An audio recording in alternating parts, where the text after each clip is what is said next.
Assalamualaikum warahmatullahi wabarakatuh. Waalaikumsalam warahmatullahi wabarakatuh. Baik, kita mulai perkuliahan kita pada pagi hari ini dengan membaca basmalah. Bismillahirrahmanirrahim. Alhamdulillahirabbil alamin. Assalatu wassalamu ala asrofil anbiya'i wal mursalin wa ala alihi wa sahbihi ajma'in. Amma ba'du. Hari ini kita membahas tema tentang aspek pembaharuan dalam Islam.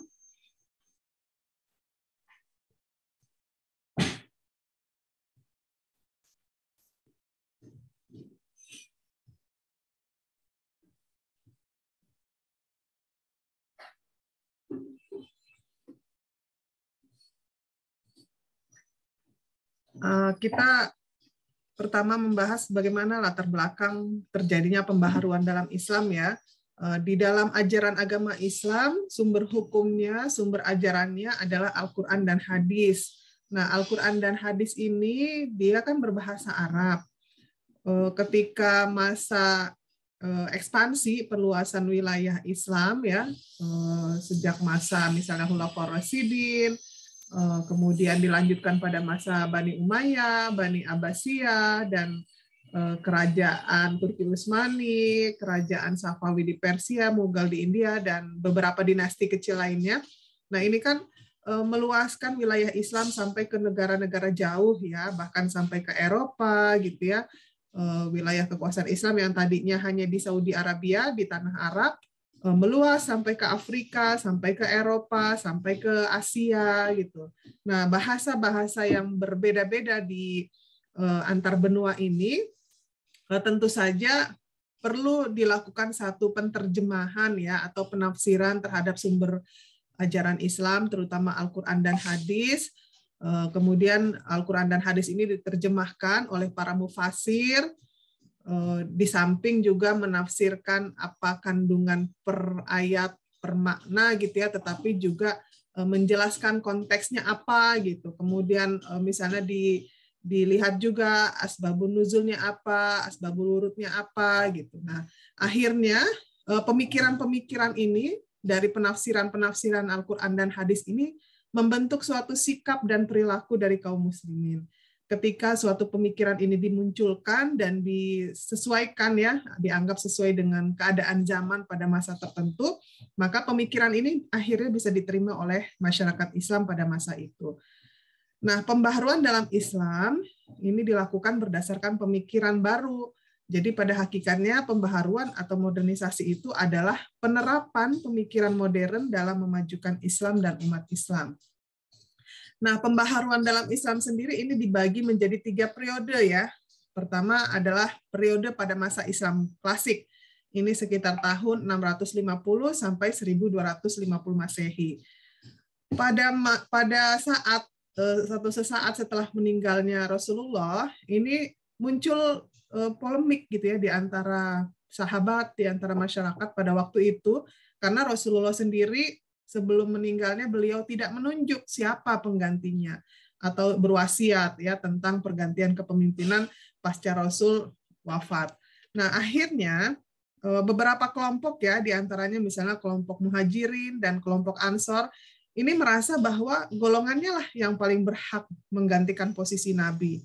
Nah, saat itu ketika terjadi perdebatan tentang siapa yang lebih berhak untuk menjadi pengganti Rasulullah, Khalifah Umar bin Khattab ini datang, lalu beliau mengusulkan bahwa Khalifah Abu Bakar adalah orang yang paling pantas menggantikan Nabi, karena di antara mereka semua, Khalifah Abu Bakar adalah yang paling senior, paling tua, dan paling dekat dengan Rasulullah semasa hidupnya. Lalu akhirnya Khalifah Umar ini membaiat Khalifah Abu Bakar, diikuti oleh yang lainnya, dan akhirnya dilakukan secara aklamasi memilih Khalifah Abu Bakar sebagai pengganti Rasulullah. Dan ini disetujui oleh kaum muslimin yang ada di sana saat itu. Kemudian Khalifah Abu Bakar dibaiat di Masjid Nabawi. Kemudian dilanjutkan ya, setelah masa Rasulullah, ini juga disebut bahwa ada masa kemajuan Islam dan masa disintegrasi. Masa kemajuan satu ini merupakan masa ekspansi ya, memperluas wilayah kekuasaan Islam, bisa dikatakan sebagai masa keemasan Islam, meliputi masa pemerintahan Khulafaur Rasyidin, ini sekitar tahun 632 sampai 661, kemudian dilanjutkan oleh masa Bani Umayyah 661 sampai 750 Masehi, dan selanjutnya pada masa Bani Abbasiyah sekitar tahun 759 sampai 1000-an Masehi.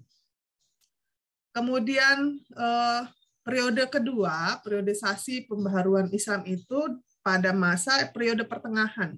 Jadi masa Abbasiyah tadi kan pertengahan pertama, ini dilanjutkan masa Abbasiyah pertengahan kedua ya, tahun 1250 Masehi sampai 1800 Masehi. Nah, di masa inilah, di periode pertengahan ini dikatakan bahwa ini masa paling gemilang bagi umat Islam, karena pada masa ini terjadi perluasan Islam yang sangat luas, sangat jauh, bahkan sampai ke barat, melalui Afrika Utara, ke Spanyol, kemudian sampai ke wilayah timur, ini melalui Persia, bahkan sampai ke India. Jadi kalau dilihat peta dunia itu sangat luas sekali jangkauan dari ekspansi Islam ya.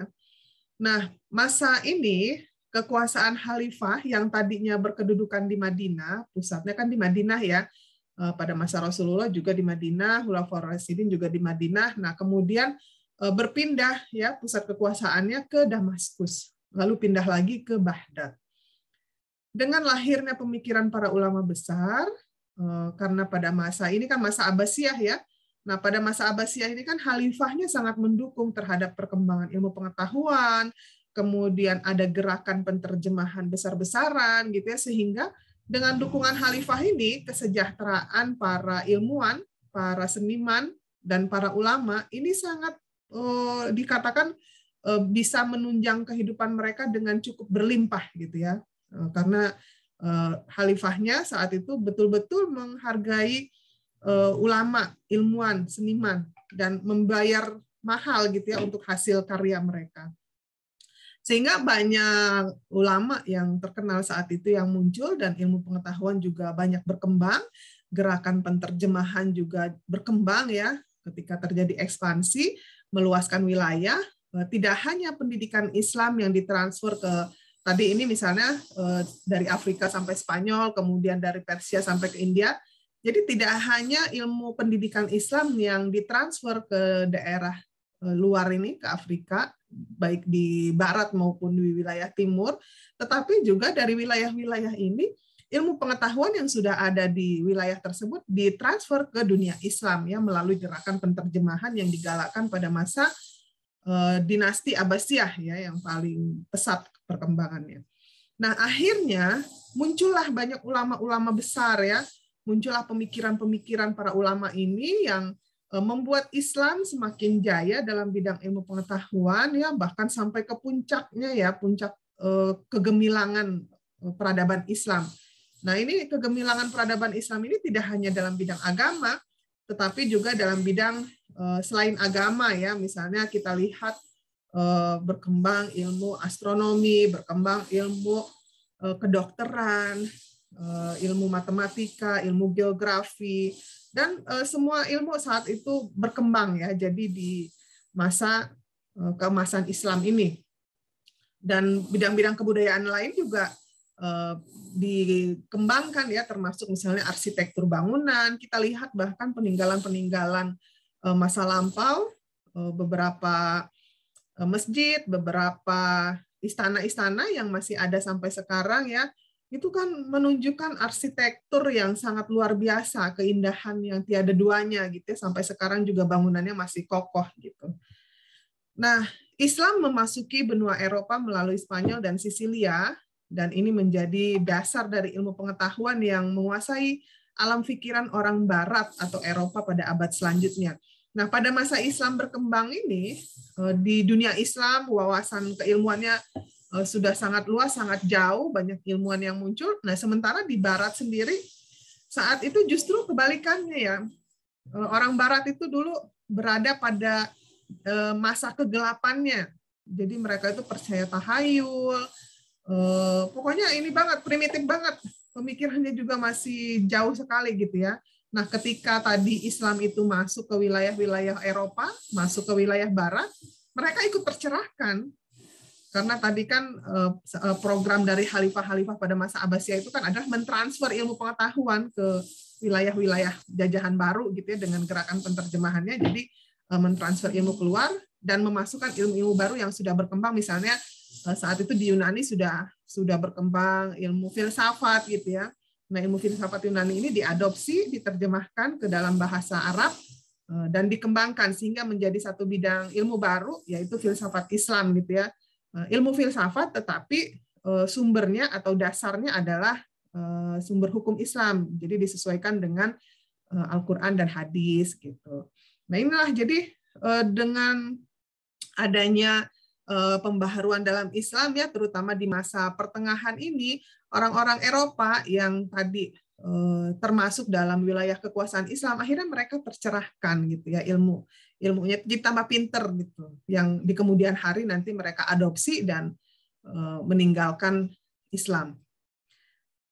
Kemudian, nah, pembaharuan dalam Islam ini sangat berbeda ya dengan Renaissance Barat, karena Renaissance Barat ini mereka menyingkirkan agama.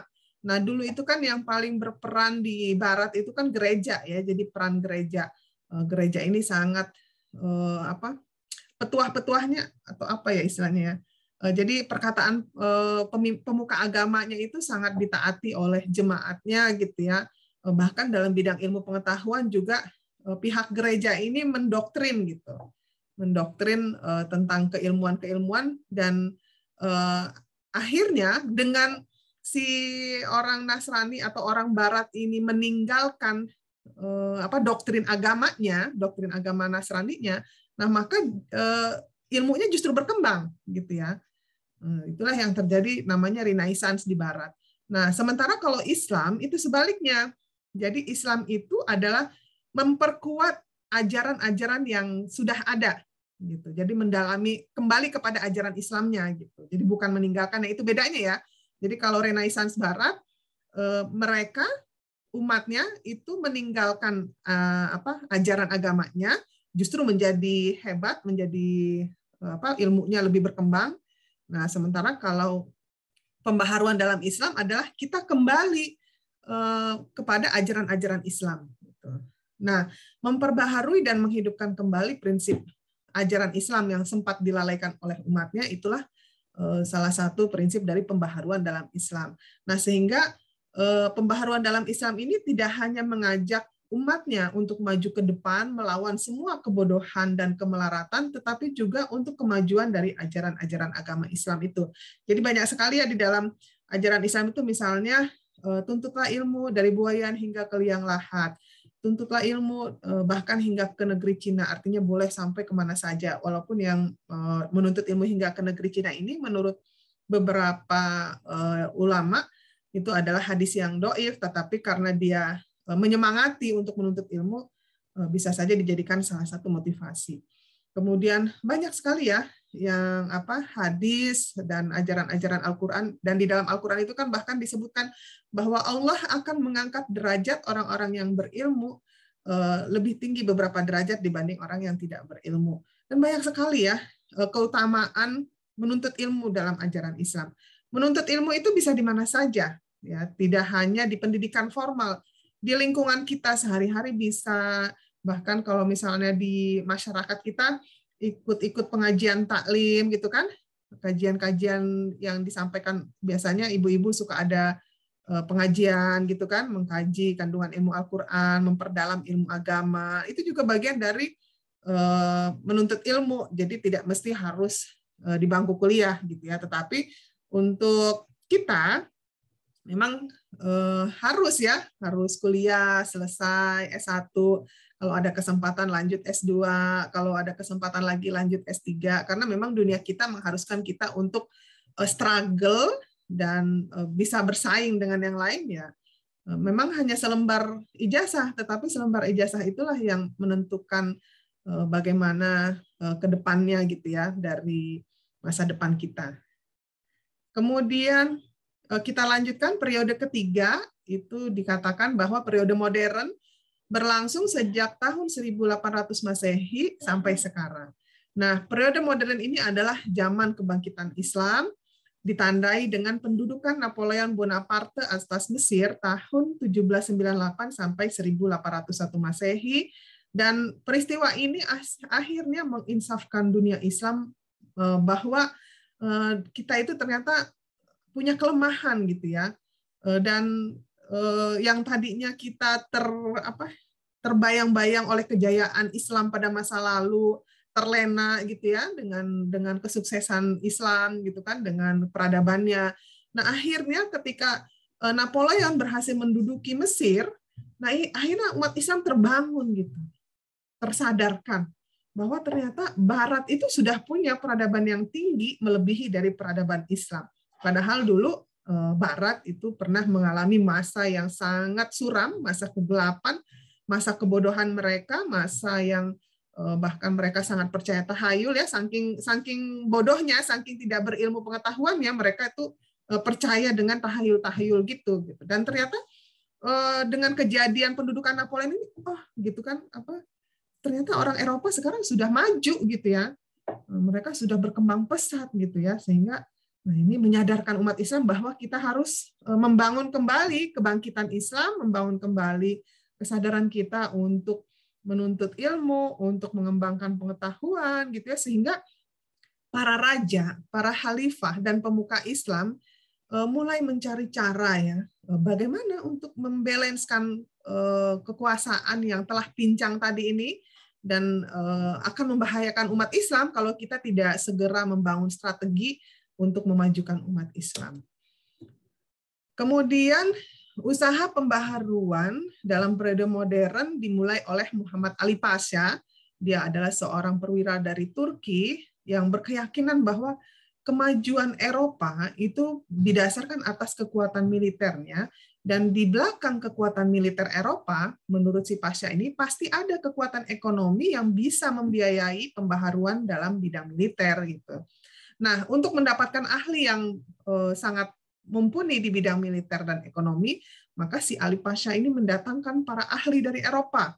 Lalu dia mendirikan sekolah-sekolah, kemudian mengirimkan pemuda-pemuda Mesir untuk belajar ke Eropa.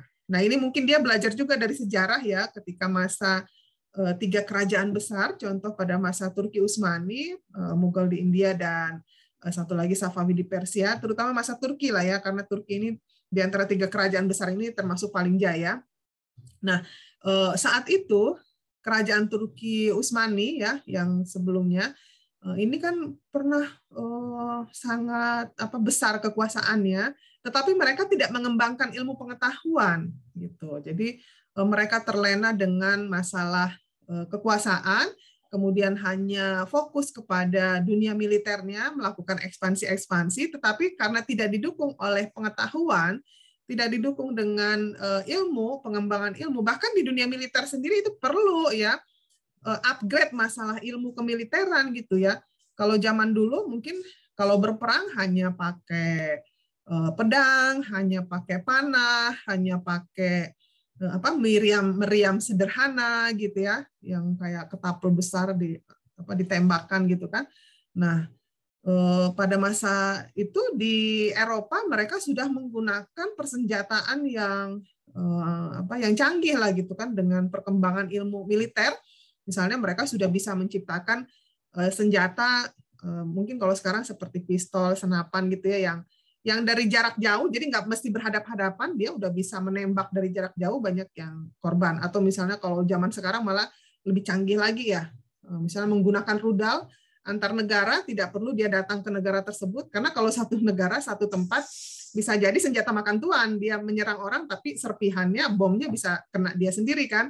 Nah, jadi bisa dikirim misalnya rudal dari negara lain, dia menghancurkan negara orang, tetapi dia tetap baik-baik saja, kotanya tetap utuh, sementara kota musuhnya sudah hancur gitu. Nah, mungkin belajar dari situlah, jadi si Ali Pasha ini, perwira Turki ini, akhirnya dia mendatangkan ahli militer gitu ya dari Eropa, dan mulai mendirikan sekolah-sekolah lagi, kemudian mengirimkan pemuda Mesir untuk belajar ke Eropa. Nanti setelah mereka pulang, itu kan ilmunya dikembangkan lagi di daerahnya atau di negaranya. Nah, belajar dari yang tadi ini, latar belakang pembaharuan Islam tadi, mulai dari masa klasik, masa pertengahan, sampai masa modern. Nah, kita bisa mengambil satu pengertian tentang pembaharuan Islam bahwa pembaharuan itu berarti satu proses ya, atau kegiatan yang tadinya itu sudah usang, diperbaiki sehingga menjadi baru. Nah, seluruh kegiatan memperbaharui, baik itu menata kembali ataupun mengubah bentuk ya dari yang lama menjadi baru, itu disebut sebagai pembaharuan. Nah, sementara kalau pembaharuan dalam Islam itu artinya pemikiran, gerakan untuk menyesuaikan paham-paham keagamaan Islam dengan perkembangan baru yang ditimbulkan oleh kemajuan ilmu pengetahuan dan teknologi modern. Nah, ada beberapa istilah yang mirip-mirip ya, tetapi mirip tidak sama gitu ya. Jadi ada perbedaan dan persamaan dari beberapa istilah ini. Misalnya yang pertama tentang modernisasi. Modernisasi Islam itu dikatakan sebagai sinonim dari pembaharuan karena maknanya lebih menyesuaikan dengan tuntutan masa kini. Tetapi kalau modernisasi itu lebih identik dengan zaman kebaratan. Lalu kita kenal istilah revitalisasi. Nah, kalau pembaharuan ini tidak mengubah tetapi menyesuaikan dengan zaman, kalau revitalisasi itu menggiatkan yang sudah ada, tetapi belum tentu menyesuaikan. Jadi tidak bisa juga revitalisasi ini dilakukan setelah pembaharuan untuk membuat nilai-nilai Islam semakin kental. Lalu istilah ketiga itu kita mengenal reformulasi. Kalau reformulasi ini artinya memperkenalkan sesuatu yang baru atau bersifat pembaharuan. Kemudian ada istilah keempat, rekonstruksi. Nah, biasanya kalau mahasiswa ini harus mulai mengerti nih istilah-istilah yang ada sik-siknya gitu ya. Jadi kalau ngomong itu kelihatan intelektualnya gitu. Jadi bahasanya beda dengan bahasa pasaran. Nah, rekonstruksi ini merupakan pengembalian seperti semula. Sedangkan pembaharuan itu menyesuaikan dengan zaman sekarang dan tidak kembali saat ke zaman Rasulullah. Lalu ada istilah reaktualisasi. Reaktualisasi ini sama dengan pembaharuan, karena reaktualisasi ini menyadarkan dari kejadian lampau sehingga sesuai dengan kejadian pada masa saat ini. Lalu yang keenam, namanya reinterpretasi. Reinterpretasi ini bisa disebut sebagai pembaharuan karena dia menafsirkan kembali apa yang sudah ada, tetapi belum tentu dia menyesuaikan. Lalu apa sih ruang lingkup pembaharuan dalam Islam? Nah, misalnya dalam bidang akidah dan ibadah, pembaharuan ini dimaksudkan untuk memurnikan ajaran Islam dari unsur-unsur asing dan kembali kepada ajaran yang murni, ya, sehingga iman kita menjadi suci karena terus diperbaharui. Ingat, iman itu naik dan turun. Setiap orang beriman pasti mengalami masa kadang-kadang imannya lagi naik banget gitu ya, kadang-kadang soleh banget gitu ya, pengennya sholat terus, pengennya melaksanakan semua ibadah wajib dan sunnahnya gitu. Tapi ada kalanya juga kalau kita tidak hati-hati, ada satu masa di mana iman seseorang itu mengalami penurunan. Nah, ketika iman ini mengalami penurunan, maka harus terus diperbaharui, ya, harus terus diperbaharui. Karena kalau tidak diperbaharui, maka kita akan semakin jauh dari ajaran Islam.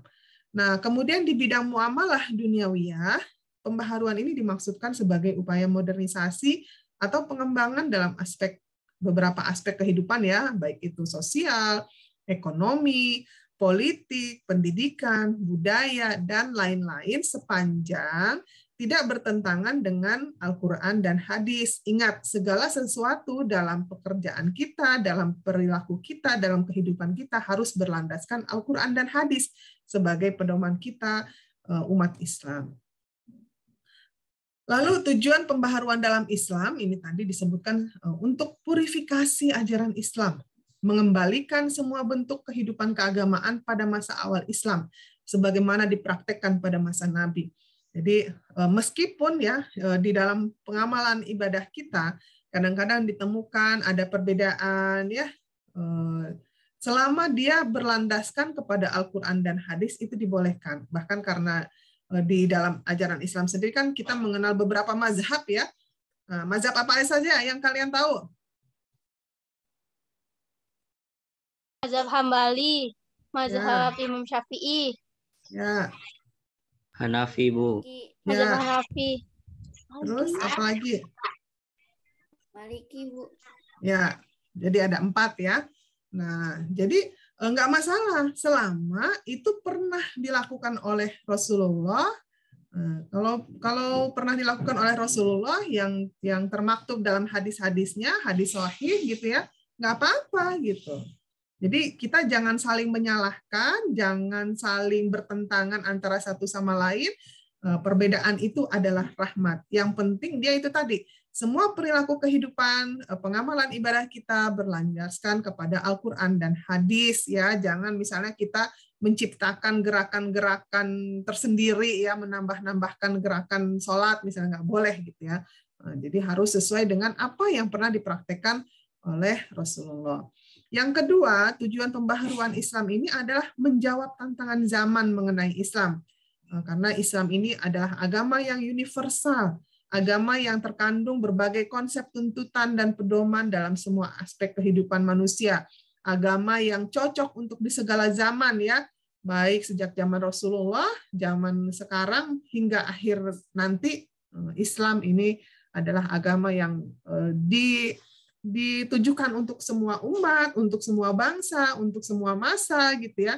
Berbeda dengan agama-agama samawi sebelumnya. Kalau agama samawi sebelumnya dia hanya untuk bangsa tertentu, untuk suku tertentu, atau kitab sucinya juga untuk zaman tertentu. Jadi pada masa diturunkannya kitab Injil ya pada masa Nabi Isa, tapi setelah itu tidak berlaku lagi gitu. Kemudian ada kitab Taurat, ada kitab Zabur. Nah, itu hanya cocok digunakan pada umat tertentu pada masa tertentu. Setelah itu tidak bisa digunakan lagi karena tidak sesuai dengan perkembangan zaman. Nah, beda dengan Al-Qur'an ya. Kalau Al-Qur'an ini untuk segala zaman dia masih berlaku dan masih cocok digunakan gitu ya. Karena agama Islam adalah agama sempurna hingga ke akhir zaman. Nah, ini manfaat adanya pembaharuan Islam. Jadi tadi membangkitkan semangat Islam di masa lampau dalam memurnikan ajaran Islam dari pengaruh tahayul, khurafat, bid'ah, kemudian memperjuangkan pendidikan universal, memperkuat paham nasionalisme gitu kan, kemudian menanamkan paham patriotisme bagi umat Islam, memperkuat ukhuwah Islamiyah ya, kemudian memurnikan ajaran Islam sesuai bentuk aslinya, dan memperbaharui metode pengajaran dengan menanamkan solidaritas seluruh umat Islam. Lalu kita mengenal nih, ada banyak sebenarnya ya tokoh-tokoh pembaharuan dalam Islam, tetapi saya mengambil beberapa contoh yang terkenal saja. Yang pertama misalnya Muhammad bin Abdul Wahab. Nah, Muhammad bin Abdul Wahab ini melakukan pembaharuan dalam bidang akidah dan syariah melalui ajarannya, misalnya dalam pengembangan ilmu tauhid, ini ilmu tentang ketuhanan yang bertujuan untuk memurnikan akidah Islam sesuai dengan perintah Allah dan Rasul. Nah, menurut beliau, hanya firman Allah dan sunnah Rasul yang patut dijadikan dalil dalam ajaran agama Islam. Kemudian Muhammad bin Abdul Wahab ini sangat menentang dan menolak adanya taklid, apalagi taklid buta ya. Taklid ini mengikuti pendapat orang lain tanpa dasar yang jelas. Jadi ketika kita ingin mengikuti pendapat orang lain, sebaiknya kita cari tahu dulu gitu ya, dalilnya apa gitu kan. Nah, ini misalnya di dalam ajaran Islam apakah dibolehkan atau tidak gitu. Jadi jangan hanya ngikut tanpa alasan gitu ya, karena dikhawatirkan yang kita ikuti itu belum tentu ajarannya benar gitu, bisa jadi salah gitu. Apalagi kita seorang akademisi ya, seorang akademisi itu harus meneliti, menelaah gitu kan, mengkaji. Nah, jadi tidak boleh kita taklid buta terhadap sesuatu. Kemudian yang kedua namanya sah waliullah. Nah, sah waliullah ini dia mendamaikan perpecahan yang terjadi akibat perbedaan aliran dan mazhab. Kemudian beliau menyelaraskan konsepsi Ibnu Arabi tentang wihdatul wujud atau kesatuan wujud dengan konsepsi Syekh Ahmad Sirhindi tentang wahdatul wujud, wahdah as-sujud, wahdah as-syuhud, kesatuan penyaksian. Nah, pelopor kebangkitan hadis di India ini karena pembelajaran tentang hadis di Timur Tengah mengalami kemunduran. Jadi karena di Timur Tengah lagi mundur, jadi dia termasuk salah satu pelopor kebangkitan hadis di India. Kemudian tokoh yang ketiga namanya Muhammad Ali Pasha. Nah, ini yang tadi saya di awal tadi ya. Nah, Muhammad Ali Pasha ini dia melakukan beberapa pembaharuan, diantaranya dengan memperbaiki hubungan luar negeri dengan negara-negara Eropa ya, misalnya Prancis, Italia, Inggris, dan Australia. Nah, beliau mengirimkan 311 pelajar Mesir ke Italia, ke Prancis, ke Inggris, dan ke Australia pada kurun waktu 1813 sampai 1849. Jadi ini tadi, pelajar-pelajar dikirim ke luar negeri biar pinter, biar menyerap ilmu pengetahuan yang sedang berkembang di Eropa, lalu kembali lagi ke negaranya, dan ilmu itu diajarkan di negaranya, sehingga ada kebangkitan dalam bidang ilmu pengetahuan. Gitu. Kemudian si Ali Pasha ini memperbaiki kondisi politik dalam negeri dengan membangun kekuatan militer, memperbaiki kondisi pemerintahan, memperbaiki pendidikan, dan tentu saja ekonominya, karena ekonomi ini adalah landasan dari semua bidang. Ya, kalau ekonominya cukup, pendidikan juga bisa dilakukan dengan gratis. Kalau pendidikannya gratis, semakin banyak warga negara yang pintar. Kalau warga negaranya pintar, dia mendapatkan pekerjaan yang layak sehingga ekonomi bisa semakin berputar lagi dan semakin meningkat lagi gitu kan. Nah, begitu juga dalam bidang pemerintahan gitu. Sementara kalau ekonominya terpuruk, contoh ya kalau sekarang kita lihat di negara-negara lain, terutama negara-negara model Afrika, terus yang banyak kulit hitamnya itu loh, yang banyak terjadi kelaparan gitu ya. Aduh, ngenes banget kalau ngelihat orang-orang di daerah sana itu yang untuk makan sehari-hari tidak bisa gitu kan, anak-anaknya kurus kering, busung lapar, itu karena pemerintahnya tidak bisa mengelola dengan baik sumber daya alamnya, sumber daya ekonominya, tidak bisa mengelola pemerintahannya dengan baik sehingga warga negaranya juga menjadi ya kemiskinan, kelaparan gitu ya. Ketika banyak terjadi kemiskinan, banyak terjadi kelaparan, maka sistem pemerintahannya tidak akan berjalan dengan kondusif, akan terjadi banyak kejahatan ya, karena kadang-kadang urusan perut ini bisa menimbulkan ini loh kejahatan, perampokan, perkelahian gitu ya, misalnya antara geng satu dengan geng lain, atau bahkan misalnya terjadi kalau mau cara singkat mereka akhirnya menjadi ini loh yang narkoba gitu, yang geng-geng narkoba misalnya kalau kayak di Meksiko kan itu gangsternya itu mengerikan sekali, bahkan polisi juga kabarnya sudah dikuasai oleh gangster gitu, jadi mereka takut gitu ya dengan gangster narkoba di Meksiko karena mereka ya peredaran uangnya berasal dari situ gitu. Nah itu dia, jadi ketika kita ingin membangun suasana kondusif ya politik, itu juga harus didukung dengan manajemen pemerintahan yang baik, pemimpin yang cakap, dia bisa memanage ekonominya, bisa mengelola sistem pemerintahannya gitu ya, menggerakkan roda perekonomian ya, terutama pendidikan. Itulah sebabnya bahwa sebetulnya pendidikan itu akar dari semua ya. Jadi kalau di Indonesia misalnya kita sudah punya undang-undang tentang wajib belajar, itu dengan diundang-undangkannya berarti pemerintah punya kewajiban untuk menggratiskan pendidikan selama usia wajib belajar. Misalnya wajib belajarnya 9 tahun berarti sampai SMP. Kalau wajib belajar 12 tahun berarti sampai SMA harus gratis ya. Tetapi coba lihat realisasinya, ternyata pendidikan gratis juga belum merata ya. Kenapa belum merata? Kan hanya di sekolah-sekolah negeri yang SPP-nya gratis. Sementara di sekolah-sekolah swasta kan tetap bayar. SPP-nya mahal gitu ya. Nah, jadi dan akhirnya mengakibatkan kejomplangan gitu. Kalau yang sekolah-sekolah bagus berakibat kepada mutu pendidikan bagus. Karena dia di swasta ya, kalau di swasta itu kan kalau dia tidak meningkatkan mutunya maka siswanya bisa pindah, wali muridnya bisa memindahkan anaknya ke sekolah lain gitu ya.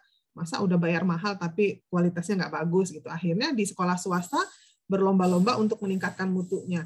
Nah, sebaliknya di sekolah negeri, karena ya wallahu alam ya, ya mungkin karena pendidikan gratis itu, jadi kadang-kadang mutu pendidikannya juga ya agak kurang bersaing gitu dengan sekolah swasta. Ya mudah-mudahan pemerintah kita, siapapun pemimpinnya, diberi kekuatan, kesehatan, sehingga bisa mengelola negara ini dengan baik.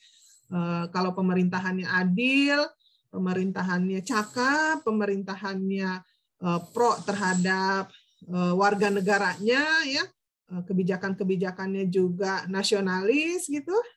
Nah, insya Allah tercapai masyarakat yang sejahtera, masyarakat yang damai gitu kan, sehingga bisa lebih kondusif lagi. Itu sepintas. Terus kita lanjutkan dengan tokoh keempat, ini namanya Al-Tahtawi.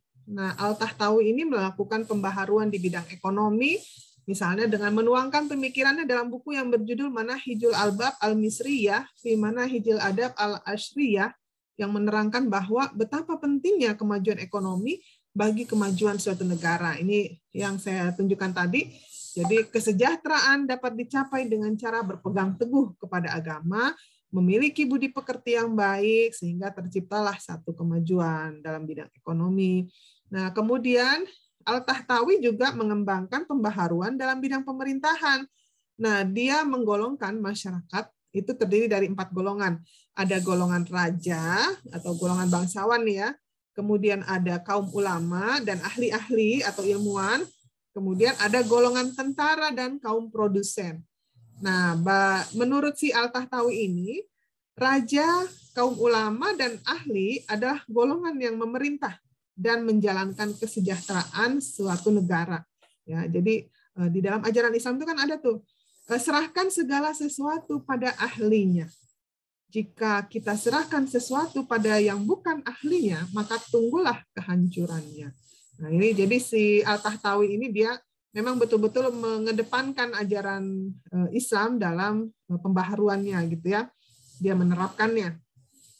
Nah, sementara menurut dia, tentara dan kaum produsen adalah golongan rakyat yang harus patuh dan setia kepada pemerintahan. Nah, ini ada pemimpin dan ada yang dipimpin. Nah, kalau di dalam ajaran Islam juga kan disebutkan, taatilah pemimpin di antara kamu, ya kan? Nah, jadi kalau kita taat, insya Allah semuanya bisa berjalan tertanggulangi dengan cepat. Contoh, dalam kebijakan penanggulangan pandemi COVID, ya, kita tahu COVID itu kalau menurut pemberitaan itu kan asalnya dari Wuhan, dari Cina, ya. Nah, Cina itu kan dia sistem pemerintahannya itu negara komunis ya. Komunis itu biasanya otoriter ya, pemerintahannya itu otoriter. Kalau rakyatnya tidak nurut, itu pemerintahnya bisa represif gitu ya. Sehingga mau nggak mau, apapun kebijakan pemimpinnya itu biasanya mereka melaksanakan gitu ya, meskipun melaksanakannya dengan terpaksa karena pemerintahannya yang otoriter tadi. Nah, contoh dalam penanggulangan pandemi, walaupun waktu awal-awal itu kan orang masih meraba-raba. Di masa awal pandemi COVID kan belum ada vaksin, belum ditemukan vaksin, belum tahu obatnya apa gitu ya. Masih raba-raba gitu ya. Oh, gejalanya itu kayak pilek gitu, kayak demam. Akhirnya dikasih obat demam, dikasih obat sakit kepala, dikasih obat pilek, dikasih vitamin gitu kan. Pokoknya coba-cobalah. Segala obat dicoba gitu kan.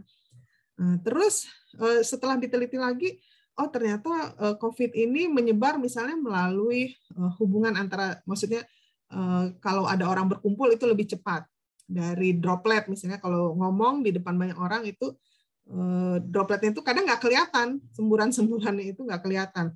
Nah, itu lebih cepat nularnya. Nah, akhirnya pemerintah Cina saat itu melakukan karantina kepada warganya. Apalagi kalau di Cina itu kan, di Beijing terutama, warganya itu tidak di rumah ya, karena kan di Cina itu masyarakat yang terpadat di dunia ya, penduduknya itu paling padat gitu ya. Selanjutnya India juga termasuk negara terpadat, tetapi kalau di India itu jarang yang tinggal di apartemen. Nah, kalau di Cina, saya pernah ke Beijing tahun 2008, itu mereka rata-rata tinggal di apartemen.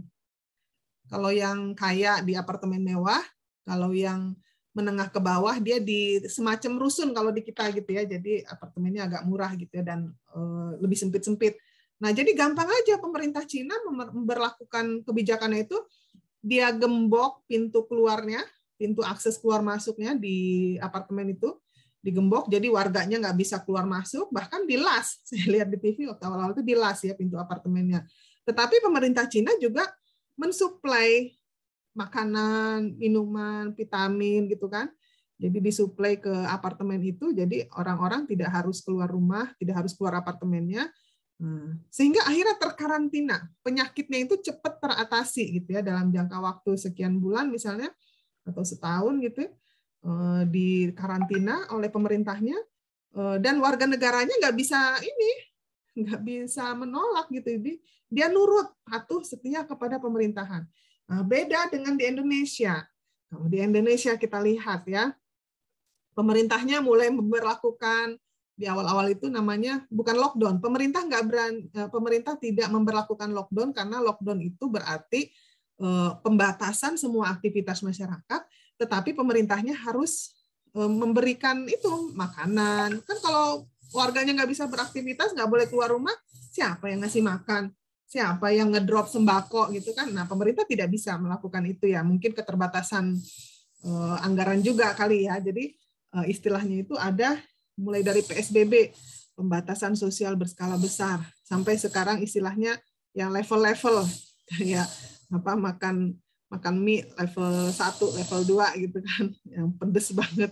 Nah, jadi sampai ada yang level 4 gitu kan dilihat gitu. Nah, tapi lihat meskipun pemerintah kita sudah memberlakukan kebijakan-kebijakan itu, tetapi kan warga kita tetap aja ngeyel. Ada yang tetap jalan-jalan, ada yang tetap pertemuan, ada yang tetap misalnya kumpul-kumpul gitu kan, buka masker.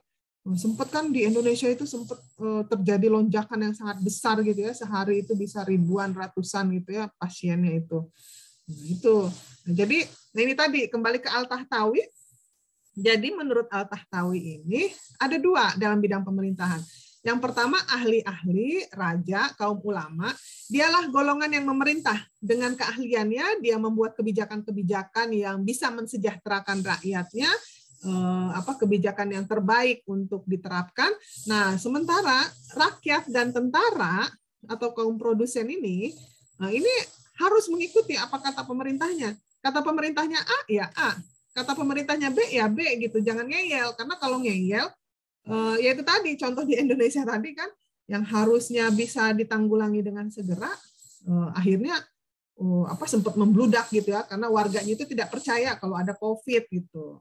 Setelah misalnya ada anggota keluarga yang sakit, baru dia bilang ternyata COVID itu nyata, kata dia. Lah selama ini kemana aja gitu kan. Nah, itulah ya.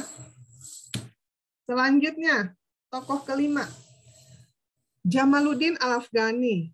Nah, pemikiran-pemikiran Jamaluddin yang pertama adalah membangkitkan kesadaran berpolitik untuk melawan absolutisme, lalu mempersiapkan diri menghadapi segala tantangan dengan bekal pengetahuan sains dan teknologi modern. Jadi umat Islam ini jangan kuper, tapi harus selalu update apa perkembangan teknologi terbaru, kita harus ikuti. Nah, kalau saya lihat ya, perkembangan misalnya madrasah, pesantren, ya lembaga-lembaga pendidikan Islam itu, alhamdulillah sekarang semakin bagus mutunya. Terlihat misalnya dalam beberapa olimpiade matematika, olimpiade fisika, olimpiade robotik, ya tingkat nasional, tingkat internasional. Alhamdulillah ya banyak siswa madrasah, banyak siswa pesantren yang juga menjadi pemenang. Artinya dunia Islam sekarang ini mulai bangkit memang, ya. Jadi ada kesadaran untuk mengembangkan ilmu pengetahuan dan teknologi. Nah, apalagi sekarang nih di masa pandemi COVID ini, akhirnya ada lompatan besar dalam pemanfaatan teknologi dan IT ya, yang tadinya memang sudah ada tadinya perkembangan teknologi ini, tetapi dengan adanya pandemi COVID ini semakin mempercepat. Dan orang yang tidak mengikuti perkembangan teknologi maupun ilmu pengetahuan, dia akan tertinggal. Contoh, ya. Kalian pernah nggak sih pakai HP Nokia? Pernah nggak? Ada yang pernah punya HP Nokia atau pernah tahu? Pernah, Bu. Pernah, Bu. Ya. Terus pernah pakai BlackBerry nggak? Pernah. Nggak pernah, Bu. Ada yang pernah, ada yang nggak pernah. Nah, sekarang pada kemana tuh? Hampir tidak ditemukan lagi kan merek Nokia, terus BlackBerry gitu kan. Padahal dulu merajai. Dulu zaman saya kuliah itu tahun 99, itu belum banyak yang punya HP ya.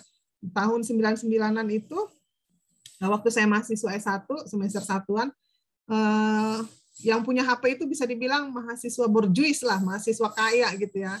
Kalau kayak kita ini mau minta HP sama orang tua itu lama dikasihnya karena ada skala prioritas yang lain. Waktu itu merek yang paling terkenal, paling hebat itu Nokia. Jadi kalau punya HP Nokia, wah kayaknya tren banget gitu ya, ngetren banget, keren banget orangnya kalau pakai HP Nokia. Nah, setelah itu ada HP BlackBerry misalnya gitu kan. Nah, tetapi karena dia tidak mengikuti perkembangan gitu ya, sekarang tergerus gitu kan. Yang dulu yang paling keren kan BBM ya, misalnya minta PIN BBM. Nah sekarang mah udah nggak pakai PIN BBM, BBM-nya juga udah nggak ada, BB-nya juga nggak ada gitu ya. Sekarang semua pakai HP apa istilahnya ya, macam-macam. Kalau yang agak mahal misalnya ada iPhone, ada apa yang merek-merek sekarang ini, yang merek-merek anak-anak ini yang suka kameranya bagus-bagus gitu ya, kalau di foto atau video bisa beberapa tahun lebih muda, yang tadinya mukanya ada jerawat tapi kalau pakai HP itu kameranya kelihatan mulus. Jadi teknologi maksudnya kalau tidak memperhatikan pangsa pasar, jadi misalnya HP ini, produsen HP, dia memperhatikan, oh pangsa pasar sekarang ini eranya narsis. Orang-orang suka selfie. Jadi berlomba-lomba lah mereka membuat HP yang punya kamera, yang bisa bikin lebih muda, yang bisa bikin lebih mulus, gitu, yang bisa bikin lebih cantik, gitu kan. Nah, jadi itu dibeli oleh ini. Jadi kalau produsen yang tidak ngikutin IT, tidak ngikutin perkembangan, ya ditinggal. Model contoh tadi Nokia, BlackBerry, kayaknya saya udah jarang atau mungkin sudah nggak ada merek itu ya. Saya pernah lihat berita beberapa tahun yang lalu Nokia bangkrut gitu kan, karena dia merasa jumawa dengan kejayaan masa lalunya sebagai merek yang paling besar digunakan oleh orang Indonesia. Nah, tetapi karena dia tidak ngikutin perkembangan IT, akhirnya ditinggal. Terus contoh sekarang misalnya sebelum pandemi juga sudah terjadi ya mall-mall Matahari, dulu itu Matahari, Ramayana, terus apa lagi tuh yang mall-mall besar gitu, itu mahasiswa kalau beli baju, beli di mana? Beli di Matahari. Jadi kayaknya udah paling keren dah itu. Sekarang nggak perlu di Matahari, orang jualan online udah banyak banget ya kan, ya di Bukalapak, di Shopee, di apalagi tuh kalian yang lebih tahu. Nah itu jualan online, dia tidak perlu nyewa toko, dia tidak perlu bayar karyawan SPG, dia tidak perlu bayar listrik, tidak perlu bayar AC. Nah sehingga yang jualan online itu harganya lebih murah dibanding di mall, karena yang di jualan online itu kan nggak perlu bayar macam-macam. Bahkan kadang-kadang dia nggak punya stok. Ya kan, dia cuma majang foto, misalnya foto baju apa, di foto sama dia diupload di media sosialnya, atau dia ikut itu yang model Bukalapak, Shopee gitu kan, nah, udah banyak yang beli gitu, keuntungannya lebih banyak karena dia tidak harus sewa toko tadi gitu. Nah ini tadi ya, kembali ke sini, jadi umat Islam itu harus ngikutin perkembangan sains dan teknologi modern. Kalau tidak, kita akan tertinggal. Nah, misalnya nih, pedagang-pedagang nggak usah jauh-jauh di kampus ya. Oh, sayangnya kalian belum pernah ke kampus ya, belum pernah kuliah di kampus kan? Jadi di kampus itu, di kampus UIN Syarif Hidayatullah, di sebelah kampus utama itu ada namanya Jalan Pesanggerahan. Nah, Jalan Pesanggerahan itu banyak jajanan, banyak pedagang, ada pedagang nasi, ada pedagang, pokoknya semua jajanan ada di sana. Dan harganya juga ya harga mahasiswa lah, enak tapi murah. Nah, dengan adanya pandemi kan sekarang udah 2 tahunan nih mereka nggak dagang. Apalagi pintu kampus hanya satu akses. Kalau dulu ada 3 pintu. Pintu masuk, pintu keluar, sama ada pintu samping yang ke Jalan Pesanggerahan kalau mau beli makan siang gitu kan. Nah, karena pandemi ini akhirnya yang dibuka cuma satu untuk memudahkan kontrol gitu ya, keluar masuk orang gitu kan karena masa pandemi ini. Nah, akhirnya mereka tidak bisa ini, ya nggak, customer-nya habis. Anak-anak kan maksudnya mahasiswa kuliahnya online. Tidak ada yang ngekos kan. Sementara pangsa pasar mereka ya anak kuliahan, anak yang ngekos, yang kuliah ke kampus. Nah, selama pandemi 2 tahun ini nggak ada omsetnya. Nah, coba kalau misalnya dia tadi beralih, jadi yang tadinya dagangnya manual, maksudnya dijajakan seperti biasa, nah beralihlah ke ini tadi, diiklankan di apa tuh? Kalau di aplikasi ada misalnya GoSend ya, GoFood atau apa, ada Shopee Food, ada apa gitu. Nah, dipasarkan lewat online gitu, insya Allah tetap ada penggemarnya. Nah, itu jadi ya. Jadi sebagai umat Islam, kita harus terus memperbaharui, terus meningkatkan ilmu pengetahuan kita, dan jangan meninggalkan, maksudnya jangan antipati terhadap ilmu pengetahuan dan IT gitu. Karena siapa yang tidak mengikuti, maka dia akan tertinggal, tergerus oleh zaman. Jadi, nah menurut Jamaluddin Al-Afghani, berpegang kembali kepada ajaran Islam yang sesungguhnya, menghidupkan akidah Islam, melawan kolonialisme asing, dan menegakkan persatuan Islam. Nah, ini sesi slide terakhir. Jadi, dari paparan yang tadi, kita melihat bahwa pembaharuan Islam ini sesungguhnya sangat berpengaruh terhadap kehidupan kita ya, baik dalam kehidupan beragama, dalam semua aspek kehidupan kita, baik itu sosial, politik, ekonomi, pendidikan, budaya, dan lain sebagainya. Serta berpengaruh juga terhadap pandangan kehidupan berbangsa dan bernegara kita. Kemudian, pembaharuan ini ternyata menyebar dengan cepat dan menyebabkan terbentuk gerakan-gerakan ya, gerakan-gerakan pembaharuan Islam yang memiliki tujuannya masing-masing. Termasuk ini berpengaruh juga di Indonesia. Ini kalau yang di Indonesia nanti ini akan dibahas pada pertemuan hari Jumat ya, bagaimana gerakan pembaharuan di Indonesia ya. Nah, di antaranya ini membangkitkan semangat nasionalisme pemuda Indonesia, bangsa Indonesia yang tadinya terpecah belah ya, yang tadinya kesukuan akhirnya bersatu, terus yang tadinya bentuk kerajaan ya, masing-masing wilayah punya kerajaan, akhirnya punya kesadaran gitu dengan ternyata kalau sendiri-sendiri kita tidak bisa melawan penjajahan, tetapi dengan bersatu padu akhirnya gerakan-gerakan ini menimbulkan semangat patriotisme, nasionalisme, dan tujuan kemerdekaan Indonesia ini bisa tercapai. Nah, nanti silakan kalian bahas untuk hari Jumat, karena itu tugas book report. Dan sebagai umat Muslim, sebaiknya kita menghargai usaha pendahulu kita dan terus mengembangkan kemampuan kita sebagai umat Islam, baik dalam segi keagamaan, juga ilmu pengetahuan, dan tidak membeda-bedakan golongan. Jadi semata-mata kita berkaca kepada Islam secara universal, secara menyeluruh, sehingga Islam ini kembali bergerak maju dan kita bisa menghasilkan kejayaan Islam. Jadi jangan hanya kita terlena dengan kejayaan masa lalu kita. Oh, Islam itu pernah jaya pada masa lampau. Pada masa Abbasiyah kita pernah mengalami kejayaan Islam.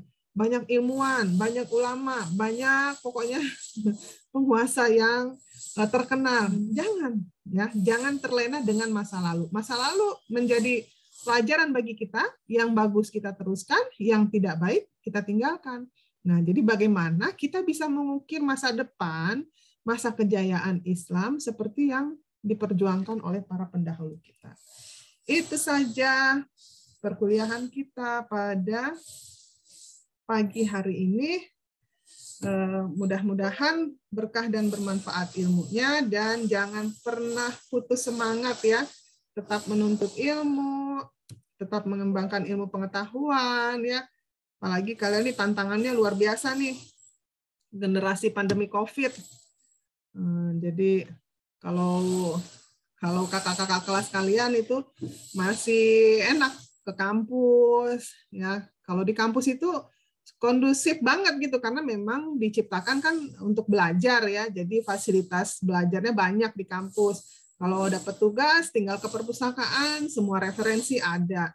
Kalau mau baca buku apa aja, internet di kampus juga kan memadai gitu kan. Terus bisa akses jurnal internasional. Jadi kalian pemikirannya bisa global, bisa mendunia gitu ya. Jadi tidak hanya